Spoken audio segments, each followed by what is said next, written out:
സഹോദരങ്ങൾ തമ്മിലുള്ള തർക്കത്തിൽ വാടക കുടുംബത്തിന് മർദ്ദനമേറ്റതായി പരാതി. വണ്ടിപ്പെരിയാർ താജ് ബിൽഡിംഗിൽ താമസിക്കുന്ന നൂർ ഫെമിനയ്ക്കും കുടുംബത്തിനുമാണ് മർദ്ദനമേറ്റത്. വണ്ടിപ്പെരിയാർ പോലീസ് കേസെടുത്ത് അന്വേഷണം ആരംഭിച്ചു. റെയിൻബോ ന്യൂസ് വാർത്തകൾ നിങ്ങൾക്കായി അവതരിപ്പിക്കുന്നത് അതുല്യമായ ആഭരണങ്ങൾ കെജിസ് ജ്വല്ലറി, കോട്ടയം കട. സിൻസ് 1950 പരിശുദ്ധ സ്വർണം വിശ്വസ്ത കരങ്ങളിലൂടെ. ആ ഷോപ്സ് കട്ടപ്പന, ചെറുതോണി, അടിമാലി, നെടുങ്കണ്ടം, രാജാക്ക. വണ്ടിപ്പെരിയാർ ടൗണിൽ പ്രവർത്തിച്ചു വരുന്ന താജ് ബിൽഡിംഗിന്റെ 9 സഹോദരങ്ങൾ തമ്മിൽ കെട്ടിട അവകാശവുമായി ബന്ധപ്പെട്ട തർക്കങ്ങൾ നിലനിൽക്കുകയാണ്. സഹോദരങ്ങളിൽ ഒരാളായ മൊമദീൻ വണ്ടിപ്പെരിയാർ സ്വദേശികളായ നൂർ ഫെമിനിക്കും കുടുംബത്തിനുമായി താമസിക്കുന്നതിന് കെട്ടിടത്തിന്റെ ഏറ്റവും മുകളിലത്തെ നിലയിൽ സൗകര്യങ്ങൾ ഒരുക്കിയിരുന്നു. തുടർന്ന് വാടകയ്ക്ക് വീട് നൽകുകയും ചെയ്തു. കഴിഞ്ഞ 8 മാസക്കാലമായി ഇവർ വാടക കൊടുത്തു വരികയാണ് എന്നാണ് ഇവർ പറയുന്നത്.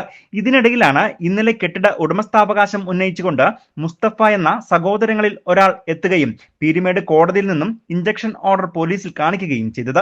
എന്നാൽ തെറ്റായ വിവരങ്ങളാണ് ഇഞ്ചക്ഷൻ ഓർഡറിൽ ഉള്ളത് എന്ന് പറഞ്ഞുകൊണ്ട് പോലീസ് ഇവരെ തിരിച്ചയക്കുകയും പ്രശ്നങ്ങൾ ഉണ്ടാക്കാൻ പാടില്ല എന്ന് പറയുകയും ചെയ്തിരുന്നു. പക്ഷേ ഇന്ന് രാവിലെ നൂർ ഫെമിനയും കുടുംബവും ഇവർ എടുത്ത വാടക വീട്ടിലേക്ക് താമസിക്കുന്നതിന് വേണ്ടി എത്തിയപ്പോൾ മുസ്തഫ വഴി തടയുകയും ഇവരുടെ 14 വയസ്സ് പ്രായമുള്ള കുട്ടിയടക്കം 4 പേരെ മർദ്ദിക്കുകയും ചെയ്തതായാണ് പരാതി ഉയരുന്നത്.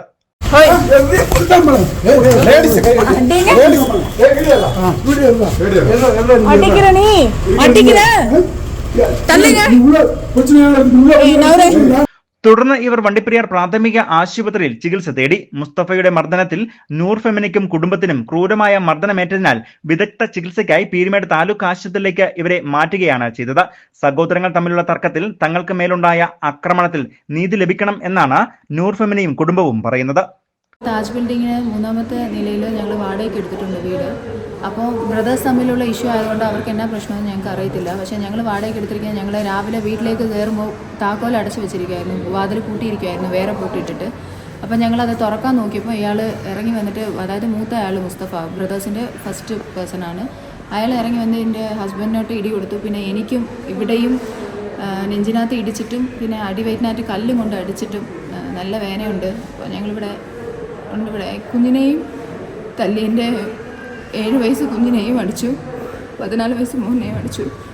ഞങ്ങൾ വാടകയ്ക്ക് താമസിക്കുന്നത്. അവർക്ക് ബ്രദേഴ്സ് തമ്മിലുള്ള ഇഷ്യൂ ആണെങ്കിൽ അവർ സ്വന്തം തീർക്കണമായിരുന്നു, വാടകക്കാരോടല്ല ഇതൊക്കെ കാണിക്കണ്ടേ. ഇതേസമയം അനുമതിയില്ലാതെ ഇവർ തന്റെ കെട്ടിടത്തിൽ പ്രവേശിച്ചതിനാലാണ് വഴി തടഞ്ഞത് എന്നും നൂർ ഫെമിനിയും കുടുംബവും ചേർന്ന് തന്നെയാണ് മർദ്ദിച്ചതെന്ന് മുസ്തഫയും പറഞ്ഞു.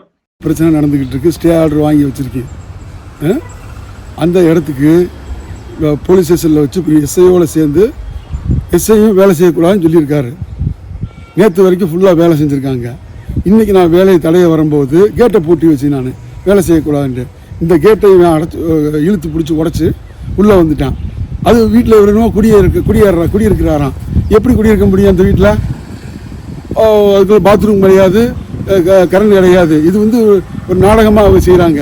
அதுக்குள்ளே எனக்கு அவகாசப்பட்ட இடம் இருக்குது. அந்த அவகாசம் எனக்கு കണ്ടിപ്പാ. സംഭവത്തിൽ വണ്ടിപ്പെരിയാർ പോലീസ് കേസ് രജിസ്റ്റർ ചെയ്തിട്ടുണ്ട്. കഴിഞ്ഞ കുറെ നാളുകളായി വണ്ടിപ്പെരിയാറിന്റെ ഹൃദയഭാഗത്ത് സ്ഥിതി ചെയ്യുന്ന താജ് ബിൽഡിംഗുമായി ബന്ധപ്പെട്ട സഹോദരങ്ങൾ തമ്മിൽ തർക്കങ്ങൾ ഉണ്ടാകുന്നതും കയ്യാങ്കളിയിൽ എത്തുന്നതും പതിവ് കാഴ്ചയാണ്.